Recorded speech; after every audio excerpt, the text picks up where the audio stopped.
સરકારી યોજનાનો લાભ લેવા અને ફોર્મ ભરવા માટે અમારી ચેનલને સબસ્ક્રાઇબ કરો। મિત્રો, આજે આપણે વાત કરવાના છીએ ભોજન બિલ સહાય યોજના વિશે, જેમાં વિદ્યાર્થીઓને 15,000 રૂપિયા સુધીની સરકારી સહાય છે એ આપવામાં આવે છે। યોજના વિશે સંપૂર્ણ માહિતી તમને આ વિડીયોની અંદર આપવાની છે, તો વિડીયોને પૂરો જોવા વિનંતી।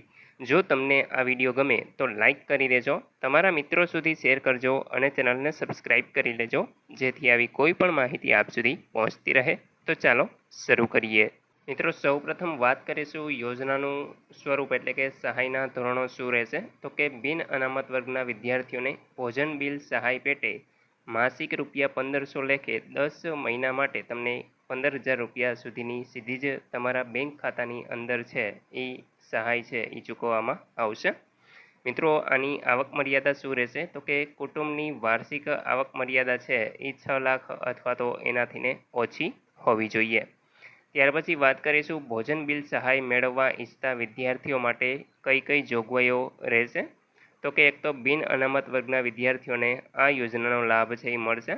વિદ્યાર્થી સ્નાતક કક્ષાના ધોરણ 12 અને 12+ ડિપ્લોમા બાદના મેડિકલ, ડેન્ટલ, ટેકનિકલ, પેરામેડિકલ અભ્યાસક્રમોમાં કોલેજ સંલગ્ન છાત્રાલયોમાં રહીને અભ્યાસ કરતા હોવા જોઈએ।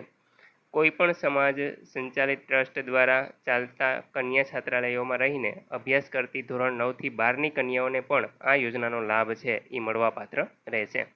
છાત્રાલયો દ્વારા આપવામાં આવતી પહોંચમાં લવાજમ શબ્દનો ઉલ્લેખ કરેલ હોય તો પહોંચ સાથે છાત્રાલયના લેટરપેડ ઉપર ભોજન બિલ સહાયની રકમ છે એ લવાજમમાં સામેલ હોવાનું રકમ સાથેનું એક પ્રમાણપત્ર છે એ તમારે આપવાનું રહેશે।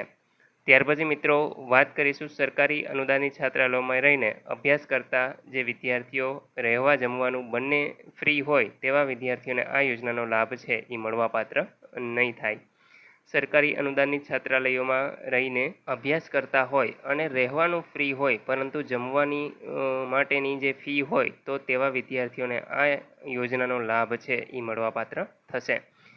વિદ્યાર્થી અરજી કર્યાના આગળના વર્ષમાં પાસ થયેલો હોવો જોઈએ। MY-SY યોજનાનો લાભ મેળવતા વિદ્યાર્થીઓને આ યોજનાનો લાભ મળવાપાત્ર નહીં થાય।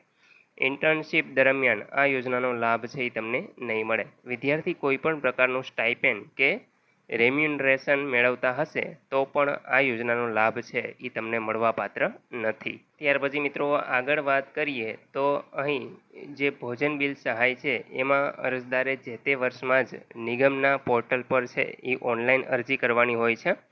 ઓનલાઈન અરજી સહજરૂરી સાધનિક પુરાવાઓ ઓરિજિનલ ડોક્યુમેન્ટ સ્કેન કરી અને તમારે અપલોડ કરવાના હોય છે।